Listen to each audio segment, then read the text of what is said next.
साथियों, मैं कार्तिका पब्लिकेशन का लेखक अनिल सिकवाल सर एक बार पुणे आपके प्रकाश क्लासेज के ऑनलाइन प्लेटफॉर्म पर साथियों आपका भव्य अभिनंदन करता हूं, स्वागत करता हूं। आज हम टेस्ट शिक्षक भर्ती के अंतर्गत बाल विकास और शिक्षा शास्त्र की 5वीं यूनिट की चर्चा करने जा रहे हैं। इससे पहले हमने 4 यूनिट की चर्चा की है साथियों, और 5वीं यूनिट के अंतर्गत किन किन तथ्यों को लेकर आप उनका अधिगम करने जा रहे हो, तो हम बात करेंगे 5वीं यूनिट में कौन कौन सी महत्वपूर्ण बिंदु है जो कि रिक्त शिक्षक भर्ती में काफी महत्वपूर्ण है, उनका योगदान। यदि बात की जा रही इस 5वीं यूनिट की, तो देखिएगा, मेरे साथ जुड़ने का प्रयास कीजिएगा। इस 5वीं यूनिट में क्या क्या चीजें हैं जो आपको पढ़नी पड़ेगी। देखिएगा, यूनिट नंबर 5 जो कि बाल विकास और शिक्षा शास्त्र की अंतिम यूनिट है, क्या है 5वीं यूनिट या 5वीं इकाई जो है साथियों, वो क्या है। देखिएगा, 5वीं इकाई के अंतर्गत सबसे पहले जिस बिंदु पर आप चर्चा करोगे उसका नाम है राष्ट्रीय पाठ्यचर्या। क्या अध्ययन करोगे साथियों? राष्ट्रीय पाठ्यचर्या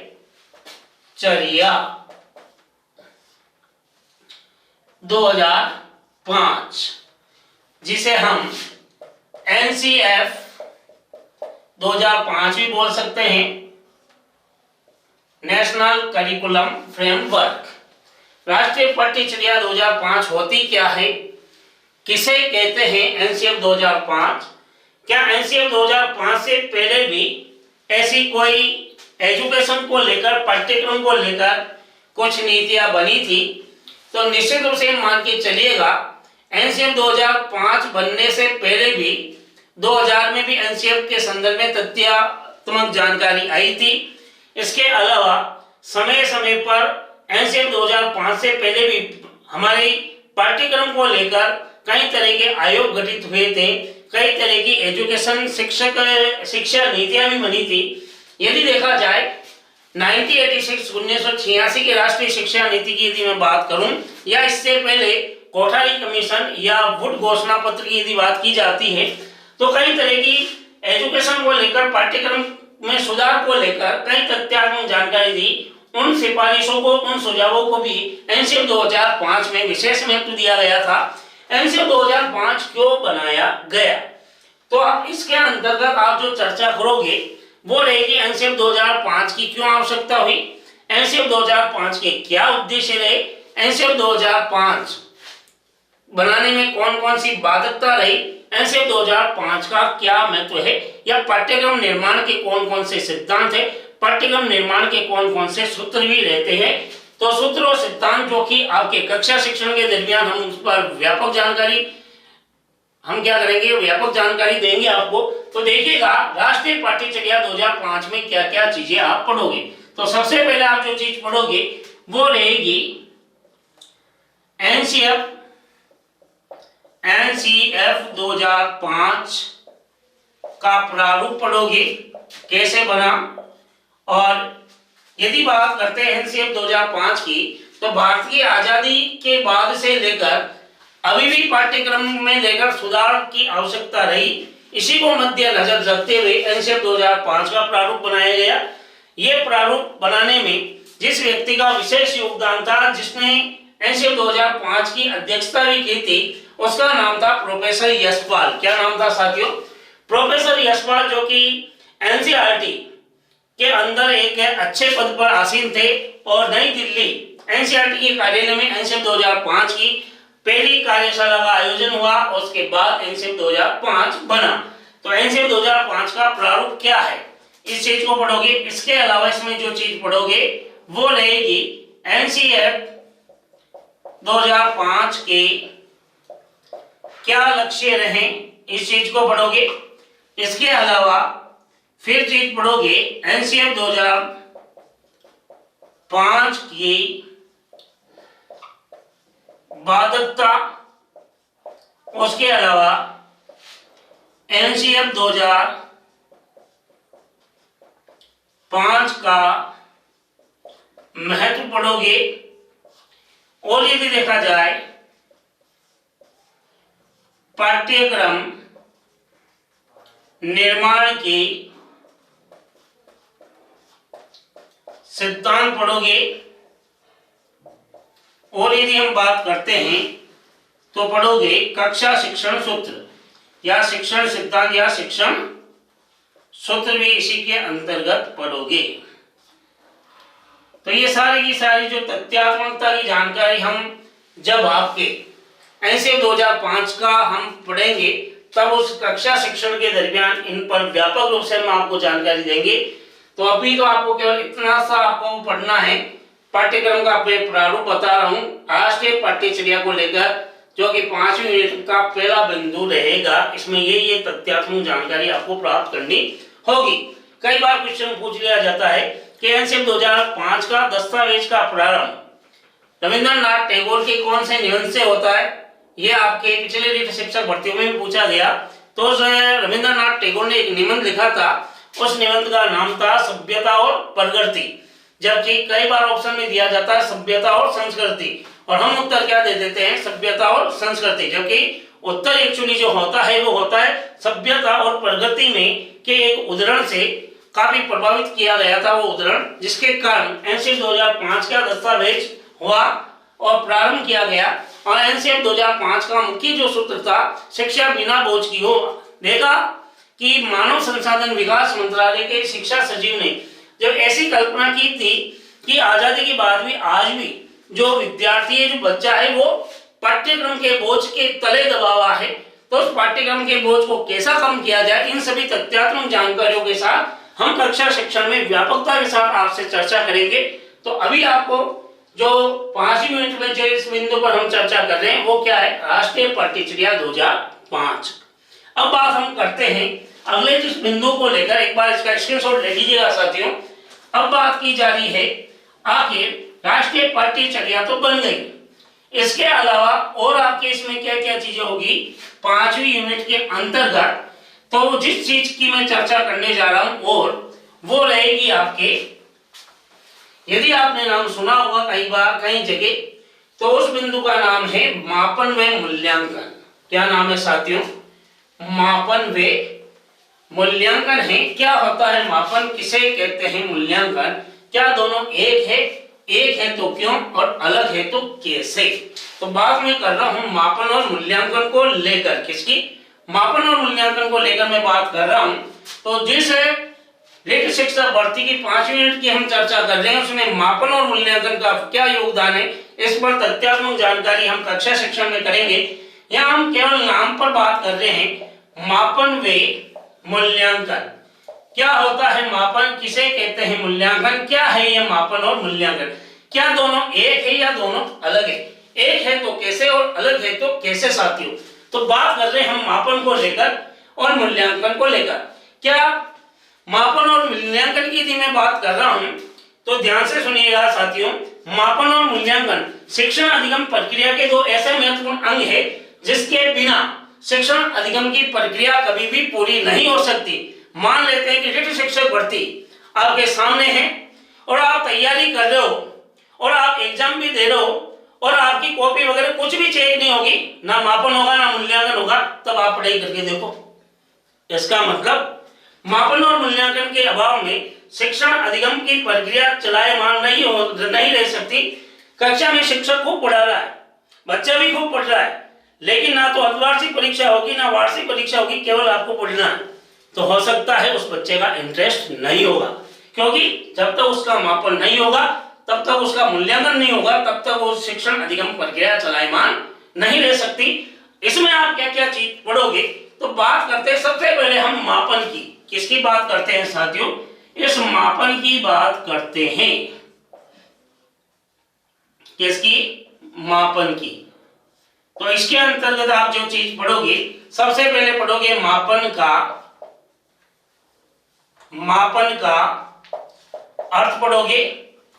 इसके अलावा मापन की कौन कौन सी परिभाषाएं, मापन की परिभाषाएं पढ़ोगे। और यदि हम बात करते हैं मापन की परिभाषाओं के अलावा, फिर आप पढ़ोगे मापन के कार्य क्षेत्र। और यदि देखा जाए तो फिर पढ़ोगे मापन का उद्देश्य क्या है और उसके बाद मापन का महत्व क्या है। तो सीधी सी बात है, मापन का शाब्दिक अर्थ होता है, कई बार हम इसे मानसिक मापन से लेते हैं, जबकि शिक्षण अधिगम प्रक्रिया में मापन का शाब्दिक अर्थ होता है विद्यार्थियों को अंक प्रदान करने की जो प्रक्रिया होती है वो मापन कहलाती है। मापन को लेकर बहुत सारे व्यक्तियों ने कथन किए, जैसे एक थॉर्नडाइक नाम का एक व्यक्ति था जिसने यह कहा कि जो कुछ अस्तित्व में है उसका अस्तित्व कुछ परिमाण में होता है और जो कुछ परिमाण में होता है उसका मापन किया जा सकता है। किसने कहा? कि थॉर्नडाइक महाराज ने कहा। याद रह जाएगा आपको, जब हम कक्षा शिक्षण में पढ़ेंगे तो इस पर और तथ्यात्मक जानकारी आपको देंगे। तो कम से कम इसमें जो चीज पढ़ोगे, मापन का अर्थ पढ़ोगे, मापन की परिभाषाएं पढ़ोगे, मापन का कार्य क्षेत्र पढ़ोगे, मापन का उद्देश्य पढ़ोगे और मापन का महत्व पढ़ोगे। उसके बाद बिंदु आता है मूल्यांकन। क्या आता है साथियों? मूल्यांकन क्या होता है, किसे कहते हैं मूल्यांकन? तो सीधी सी बात है, मूल्यांकन दो शब्दों से मिलकर बना है, मूल्य धन अंकन, यानी कि मूल्यों का अंकन करना ही मूल्यांकन कहलाता है। यह मूल्य निर्धारण से आपके ऋण शिक्षक भर्ती में और सेकंड ग्रेड में क्वेश्चन पूछा गया कि मूल्यांकन का शाब्दिक अर्थ है, तो क्वेश्चन का आंसर उस समय था निर्णय लेना, निष्कर्ष निकालना, निरीक्षण करना, तथ्यात्मक जानकारी देना। क्या कहलाता है साथियों? मूल्यांकन कहलाता है। अब यहाँ पर जो चीज पढ़ोगे वो पढ़ोगे, मूल्यांकन का अर्थ पढ़ोगे, मूल्यांकन का अर्थ पढ़ोगे और एक नाम आता है डाडेकर। डाडेकर एक तो कहता आडर तिरछा कर, और ये क्या है? डाडेकर। नाम आदि नहीं सुना तो मैं यहाँ पर ऊपर लिख कर दे देता हूँ। ये कथन कई बार पूछा गया डाडेकर के अनुसार। इस डाडेकर ने एक कथन कहा, काफी लोकप्रिय था। जब हम कक्षा शिक्षण में उस कथन को चर्चा करेंगे कि एक बालक ने किस सीमा तक किन उद्देश्यों की प्राप्ति की है, ये कौन बताता है? मूल्यांकन ही हमें बताता है। तो मूल्यांकन का अर्थ पढ़ोगे, फिर मूल्यांकन की परिभाषाएं पढ़ोगे। क्या पढ़ोगे? मूल्यांकन की कौन कौन सी डेफिनेशन है, कौन कौन से व्यक्तियों ने मूल्यांकन को परिभाषित किया है, उस परिभाषाओं को पढ़ोगे। और यदि देखा जाए तो फिर आप पढ़ोगे मूल्यांकन की विशेषताएं। मूल्यांकन में कौन कौन सी गुण है, मूल्यांकन की विशेषताएं पढ़ोगे। और यदि देखा जाए तो फिर चीज पढ़ोगे आप मूल्यांकन के उद्देश्य पढ़ोगे। फिर यदि हम बात करते हैं तो मापन व मूल्यांकन में अंतर भी पढ़ोगे। मापन व मूल्यांकन में अंतर भी पढ़ोगे कि क्या अंतर है, दोनों एक है या अलग है। इस अंतर में भी कई बार क्वेश्चन पूछा जाता है। मूल्यांकन मापन से पहले आता है, मूल्यांकन मापन के बाद। मापन छोटा है कार्य क्षेत्र, मूल्यांकन व्यापक है। मापन जो होता है अंक प्रदान करता है, मूल्यांकन अंक के साथ गुणात्मक प्रदान करता है। मापन केवल संरचनात्मक होता है, मूल्यांकन क्या होता है? क्रियात्मक भी होता है। मापन केवल क्या होता है? सीमित होता है। मूल्यांकन व्यापक होता है। मापन निश्चित नहीं होता, मूल्यांकन निश्चित होता है। मापन सार्थक भविष्यवाणी नहीं करता, मूल्यांकन सार्थक भविष्यवाणी कर सकता है। मापन तुलना नहीं कर सकता, मूल्यांकन तुलना कर सकता है। ये बहुत सारे अंतर, लगभग हम 10-15 अंतर जो पढ़ेंगे वो कक्षा शिक्षण के अंतर्गत पढ़ेंगे और वहां से कई बार क्वेश्चन पूछे गए हैं। तो मापन और मूल्यांकन को लेकर प्राचीन काल में भी, इससे पहले भी मापन और मूल्यांकन की प्रक्रिया चली आ रही है, जिसका उल्लेख एक ग्रंथ आता है। उस ग्रंथ का नाम है ओल्ड टेस्टामेंट। उस ग्रंथ में भी इन दोनों पर तथ्यात्मक जानकारी दी है। तो निश्चित मापन है क्या, मूल्यांकन है क्या, इस पर हम चर्चा करेंगे।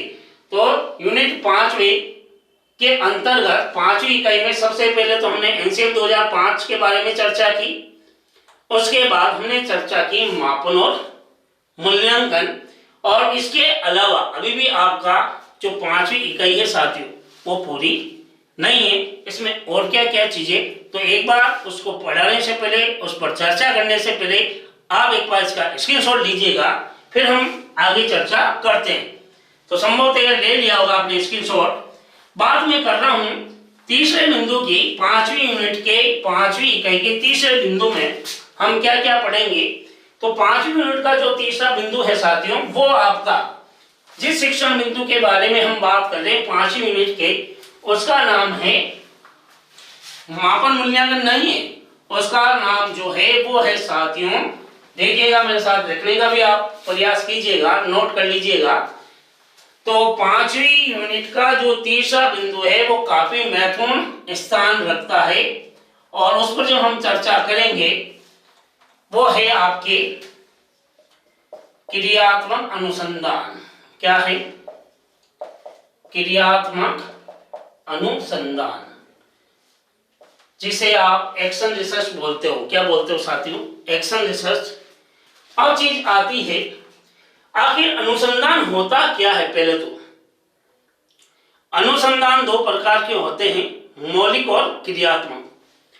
यदि आप अपनी स्वयं की समस्याओं को हल करने में किया गया जो कार्य है वो आपका मौलिक अनुसंधान है, और विद्यालय की कार्य प्रणाली को प्रभावी बनाने का सर्वोत्तम तरीका जो होता है वो क्रियात्मक अनुसंधान कहलाता है। कक्षा में जब हम पढ़ेंगे तब इस पर व्यापक जानकारी आपको देंगे। आखिर क्रियात्मक अनुसंधान शब्द को पहली बार किसने दिया? क्रियात्मक अनुसंधान है क्या? एजुकेशन में क्रियात्मक अनुसंधान कब से लाया? सामाजिक क्षेत्र में क्रियात्मक अनुसंधान कब आया?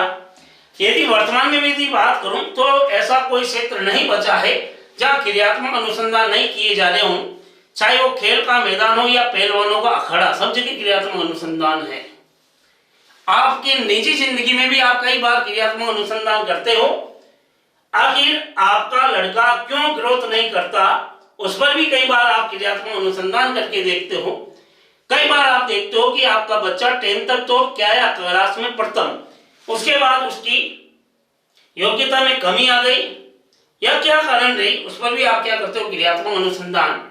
आपका लड़का मान लेते हैं कि उसे क्यों मीठा पसंद नहीं है, तब भी क्रियात्मक अनुसंधान। वो सामाजिक प्रवृत्ति का व्यक्ति क्यों नहीं बन रहा, तब भी क्रियात्मक अनुसंधान। इसलिए क्रियात्मक अनुसंधान जो होता है साथियों, वो आपको कोई डिग्री नहीं देता, आपको कोई उपाधि नहीं देता, केवल क्या करता है, आपके तौर तरीकों में परिवर्तन करता है।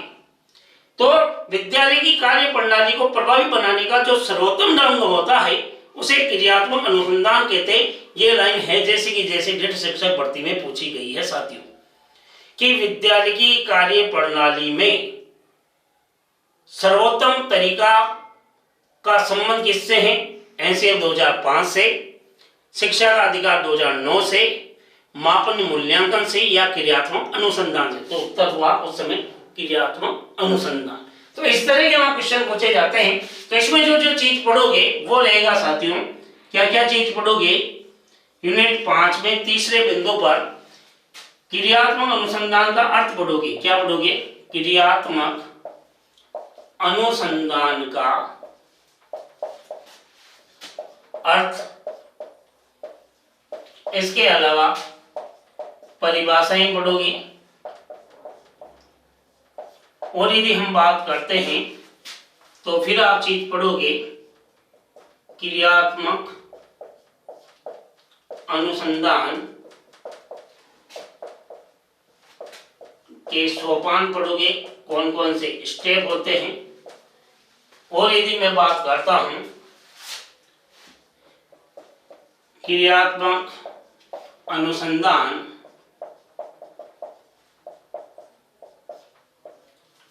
उद्देश्य पढ़ोगे, क्रियात्मक अनुसंधान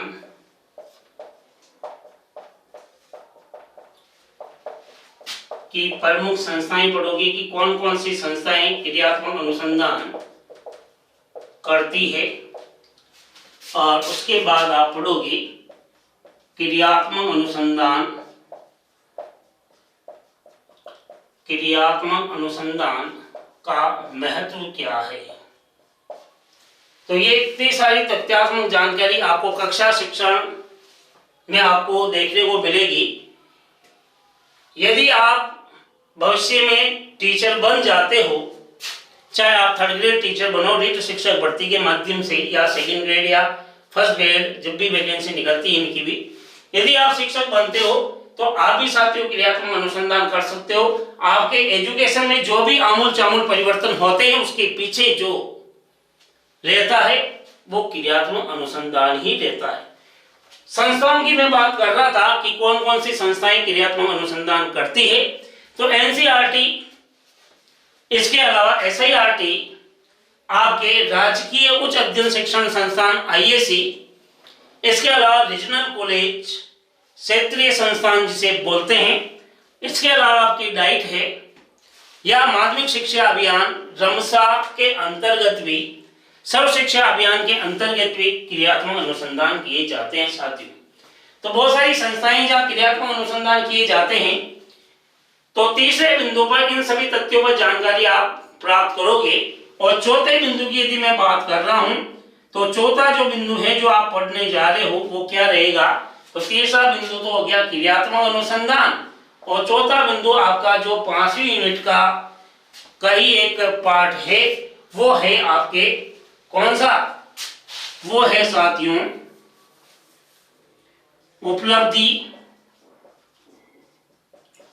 उपलब्धि परीक्षण पढ़ोगे। क्या पढ़ोगे? उपलब्धि परीक्षण होता क्या है, किसे कहते हैं। तो इसमें पढ़ोगे उपलब्धि परीक्षण का अर्थ पढ़ोगे, इसका प्रकार पढ़ोगे, इसके उद्देश्य पढ़ोगे, इसका महत्व पढ़ोगे। क्या होती है उपलब्धि, किसे कहते हैं। उपलब्धि विद्यार्थी के द्वारा अच्छी एजुकेशन या अच्छे अंक प्राप्त करना उपलब्धि कहलाती है। तो मात्रात्मक और गुणात्मकता में की प्राप्ति ही क्या कहलाती है, उपलब्धि कहलाती है। कक्षा शिक्षण में हम बहुत ही व्यापकता के साथ इस सब चर्चा करेंगे। और पांचवा जो बिंदु होगा वो रहेगा साथियों आंकलन। क्या रहेगा? आंकलन है क्या, आंकलन का अर्थ पढ़ोगे, प्रकार पढ़ोगे, आंकलन का महत्व पढ़ोगे। बहुत सारे तथ्यात्मक जानकारी यहाँ मिलेगी आपको। अभी भी साथियों आपकी 5वीं यूनिट कंप्लीट नहीं है। तो हम बात करते हैं कि 5वीं यूनिट का और शेष टॉपिक क्या रह गया है। तो देखिएगा एक बार, उसको देखने से पहले इसका स्क्रीनशॉट लीजिएगा। 5वीं यूनिट में आपका और क्या बचा। अंतिम 5वीं यूनिट का जो बिंदु है जिस पर हम चर्चा करने जा रहे हैं वो क्या क्या रहेगी। तो देखिएगा उसका भी आपकी रिक्त शिक्षक भर्ती के अलावा भी वो शिक्षण बिंदु आपके लिए फर्स्ट ग्रेड में भी क्या है, उपयोगी है। या फिर मैं बात करूं उस शिक्षण बिंदु की तो वो कई बार C-TET में भी वहां से क्वेश्चन पूछे गए हैं। और आपके एजुकेशन भी उस शिक्षण बिंदु के माध्यम से काफी आपकी एजुकेशन में भी परिवर्तन हुआ है कि पहले एजुकेशन किस तरह से दी जाती थी, फिर उसमें क्या कोई चेंजेस हुआ है। साथ ही शिक्षकों के आचार विचार को भी वो बिंदु प्रभावित किया है, किस तरह के शिक्षक की दिनचर्या को उसने प्रभावित किया है। इन सभी तथ्यों पर उस शिक्षण बिंदु का व्यापक प्रभाव रहा है। तो 5वीं यूनिट का अंतिम जो बिंदु है साथियों, उस बिंदु की यदि मैं बात कर रहा हूं वो है शिक्षा का अधिकार। क्या है साथियों? शिक्षा का अधिकार अधिनियम 2009 दिखाई दे रहा होगा आपको। शिक्षा का अधिकार अधिनियम 2009 है क्या, किसे कहते हैं शिक्षा का अधिकार अधिनियम 2009? क्या शिक्षा का अधिकार अधिनियम 2009 बनने से पहले भी क्या कोई शिक्षा का अधिकार अधिनियम बना? इन सभी पर दृष्टिपात हम कक्षा शिक्षण में करेंगे। इसके अंतर्गत हम जिन तथ्यों पर हम चर्चा करेंगे उसमें सबसे पहले हम बात करेंगे शिक्षा के अधिकार अधिनियम 2009 का ऐतिहासिक परिप्रेक्ष्य पर हम क्या करेंगे, अध्ययन करेंगे। आखिर इसका ऐतिहासिक परिप्रेक्ष्य क्या रहा है, किस तरह से ये शिक्षा का अधिकार अधिनियम 2009 बना, इसके पीछे इसका इतिहास क्या रहा है उस पर हम कक्षा शिक्षण में व्यापक जानकारी प्राप्त करेंगे। आखिर स्कूली शिक्षा के संदर्भ में यह क्यों बनाया गया। इसके अलावा हम बात करेंगे शिक्षा के अधिकार अधिनियम 2009 के महत्वपूर्ण प्रावधान, यानी ये जो अधिनियम बना उसके कौन कौन से महत्वपूर्ण प्रावधान रहे, कौन कौन सी धाराएं रही जिसके तहत शिक्षा का अधिकार अधिनियम 2009 का प्रारूप हमारे सामने आया। इसके अलावा उन धाराओं के बाद यदि हम चर्चा करेंगे तो इसमें हम ये भी चर्चा करेंगे आखिर शिक्षा के अधिकार 2009 के अधिनियम के तहत पाठ्यक्रम, या फिर हम मैं बात करता हूं शिक्षक के क्या होंगे कर्तव्य, पाठशाला के मान और मानक क्या रहेंगे। तो देखिएगा 2009 के तहत पाठशाला के मान व मानक, पाठशाला के मान और मानक क्या रहा, कितने स्टूडेंट पर कितने टीचर रहेंगे, कौन कौन से स्टूडेंट की स्थिति पर क्या क्या टीचर क्या क्या बात करेगा, आगे शिक्षा का अधिकार अधिनियम 2009 का क्या महत्व है, इन सभी पर तथ्यात्मक जानकारी आपको कक्षा शिक्षण में दी जाएगी। तो संभवतया आपको 5 यूनिट का जो मैंने विवरण दिया है और इन 5 यूनिट में यदि आप रिक्त शिक्षक भर्ती में ये 5 यूनिट के जितने भी बिंदु पर मैंने चर्चा की है, यदि ये सारे के सारे बिंदु यदि आपको जो भी शिक्षक पढ़ाए वो क्रमबद्ध यदि वो शिक्षक आपको अच्छे से गहनता के साथ यदि इन बिंदुओं पर आपको समझा देता है तो मुझे नहीं लगता साथियों कि आपको रिक्त शिक्षक भर्ती में सफलता दिलाने में आपकी कहीं ना कहीं कमजोरी नहीं रहेगी। यदि आपको साइकोलॉजी का जो पाठ्यक्रम है वो 5 यूनिट यदि आपको आत्मसात है तो ये मान के चलिएगा ये आपको सफलता में एक महत्वपूर्ण कारगर रहेगा, क्योंकि प्रत्येक सब्जेक्ट के तो प्रत्येक ज्ञाता होते हैं साथियों, आप अपने सब्जेक्ट में तो माहिर होते हैं। यदि आपको कोई सफलता दिलाने में जिस सब्जेक्ट का योगदान होता है, क्योंकि साइकोलॉजी जो होती साथियों वो साइंस के लिए चाहे सामाजिक अध्ययन विषय को पढ़ा रहा है या जो सामाजिक अध्ययन की तैयारी करने वाला प्रतियोगी है, चाहे हिंदी की है चाहे इंग्लिश की है, जिस विषय की भी विषय का तो वो ज्ञाता रहता है, लेकिन प्रत्येक विषय के साथ एक जो बाल विकास और शिक्षा शास्त्र जोड़ा गया है, ये 30 नंबर का जो योगदान है जो प्रत्येक रूप से शिक्षण विधियों के सहित यदि हमें बात करता हूं तो लगभग आपके 60 से 70 जो अंक होता है ये प्रत्येक रूप से बाल विकास शिक्षा शास्त्र के साथ शिक्षण विधियों का भी एक महत्वपूर्ण योगदान है। यहाँ पर भी इन सभी तथ्यात्मक जानकारी आपको कक्षा शिक्षण में दी जाएगी। तो संभवतः 5 यूनिट में क्या क्या चीजें ये आपको अच्छे से समझ में आ गया होगा। आपने और मैंने दोनों ने मिलकर 5 यूनिट की चर्चा की है।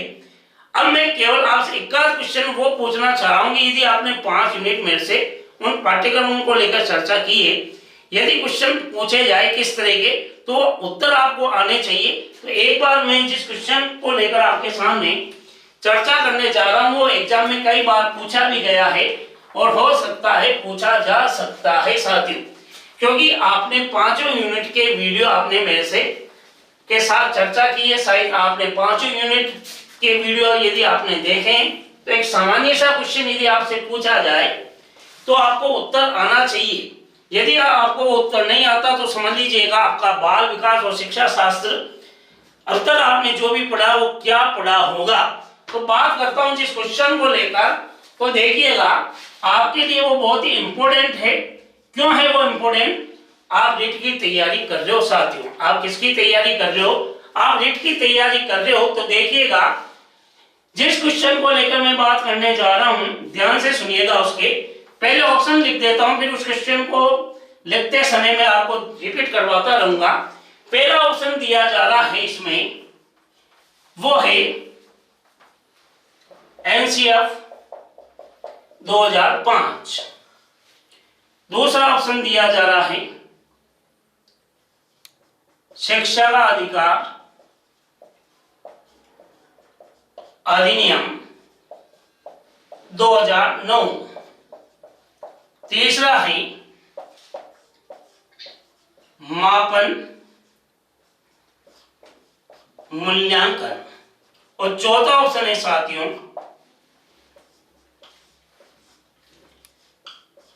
केंद्र सरकार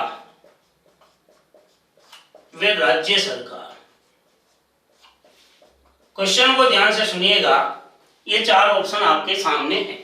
यदि क्वेश्चन पूछा जाए कि आरटेट या रिट या सीटेट जैसी परीक्षाएं के आयोजन का श्रेय किसको दिया गया है, क्वेश्चन क्या है, आरटेट, फिर आ गया रिट, फिर आ गया सीटेट। आरटेट, सीटेट या रिट जैसी परीक्षाओं के आयोजन का श्रेय किसको दिया गया, और ऑप्शन दिया गया एनसीएम 2005 को दिया गया, शिक्षा के अधिकार अधिनियम 2009 को दिया गया, मापन या मूल्यांकन को दिया गया, या केंद्र सरकार या राज्य सरकार को दिया गया। ये चार ऑप्शन आपके सामने हैं। क्वेश्चन को ध्यान से सुनिएगा वापस। आरटेट, सीटेट जैसी परीक्षाओं के आयोजन का श्रेय किस संस्था को दिया गया, या इनमें से कौन सी ऐसा तथ्य है जिससे इसका संबंध रहा है। यदि आप उत्तर देते हो साथियों एनसीएम 2005, यदि उत्तर देते हो शिक्षा अधिकार 2009, यदि उत्तर देते हो मापन और मूल्यांकन, और यदि उत्तर देते हो केंद्र सरकार या राज्य सरकार। मुझे बहुत अच्छे से पता है अधिकतर के जो उत्तर होंगे सीधा सा वो दिमाग लगाएगा आरटेट, सीटेट। सीटेट मतलब केंद्र, आरटेट मतलब राज्य। उत्तर क्या देगा ये, और ये उत्तर देकर जिससे भी पूछा जाएगा वो अधिकतर क्या है, बहुमत जो रहेगा 50% लोग कहेंगे यही होगा। और बहुमत होता है साथियों, बहुमत जो होता है भीड़ तंत्र होता है, जो मूर्खों का प्रतीक होता है भीड़ तंत्र। मैं नहीं कहता हूं, पॉलिटिकल साइंस में तथ्यात्मक जानकारी दी जाती साथियों। ये आंसर क्या होगा, गलत। अब आपका एम्पलीफायर खराब उत्तर क्या होगा, आप उत्तर दोगे सही पाठ्यक्रम को लेकर, यह आंसर भी क्या है, गलत। आपके सामने दो है, अधिकतर कहेगा यार सर पढ़ाते समय का मापन मूल्यांकन के बिना नहीं होता है, ये हो सकता है। ये आंसर भी क्या है, शिक्षा का अधिकार अधिनियम 2009 के बाद ही आपके रिट और सीटेट जैसी परीक्षाओं के आयोजन में नियम बनाए गए। इससे पहले आरटेट, सीटेट जैसी परीक्षाएं नहीं होती थी साथियों। तो निश्चित आप अच्छे से समझ गए होंगे कि क्वेश्चन का जो पाठ्यक्रम को ये इतना मैंने आपको पढ़ाया, ये पाठ्यक्रम तो आपके पास भी है साथियों। आखिर ऐसी क्या चीज है जिसकी वजह से ये प्रकाश क्लासेज का ऑनलाइन प्लेटफॉर्म आपके लिए पाठ्यक्रम पर चर्चा करने जा रहा है। क्यों करने जा रहा है, ये इसलिए करने जा रहा है कि जो भी एग्जाम का जो पैटर्न होता है साथियों, जो एग्जामिनर होता है वो पाठ्यक्रम पर आधारित क्वेश्चन पुट अप करता है। वर्तमान में पाठ्यक्रम को पढ़ते विद्यार्थी को, जो प्रतियोगी परीक्षा का विद्यार्थी है, उसको अच्छे से आत्मसात होना चाहिए। यदि अगर आपने पिछली भर्ती परीक्षाओं में यदि आपके पुराने पेपर यदि आप उठा के देखोगे, सेकेंड ग्रेड के हो चाहे थर्ड ग्रेड के हो या फर्स्ट ग्रेड के, हिंदी के अंदर कम से कम 10 सवाल ऐसे थे जो बच्चा कुछ भी नहीं कर रहा, यदि पाठ्यक्रम पढ़ के गया हो तो वो उत्तर दे सकता था कि इसके रचनाकार कौन है। प्रत्येक पाठ्यक्रम के साथ रचनाकार के नाम दिए गए थे साथियों सेकेंड ग्रेड में। तो पाठ्यक्रम की चर्चा करने के पीछे मेरा जो उद्देश्य है, इस प्रकाश क्लासेज के इस ऑनलाइन प्लेटफॉर्म का जो उद्देश्य है, कम से कम आपको तथ्यात्मक जानकारी हो जानी चाहिए। जिस बालक को, जिस प्रतियोगी को यदि पाठ्यक्रम ही नहीं पता तो वो कहाँ तैयारी कर रहा, उसका कहाँ स्टैंड है, वो खुद अपना आकलन कर सकता है। यदि आपको पाठ्यक्रम याद है तो आप कक्षा शिक्षा में आप कह सकते हो कि गुरुजी ये आपका शेष छोड़ रहे हो, क्योंकि जब हम पढ़ने जाते हैं ऑफलाइन के अंदर तो कई तथ्यात्मक हमें जानकारी अछूती ले जाती है।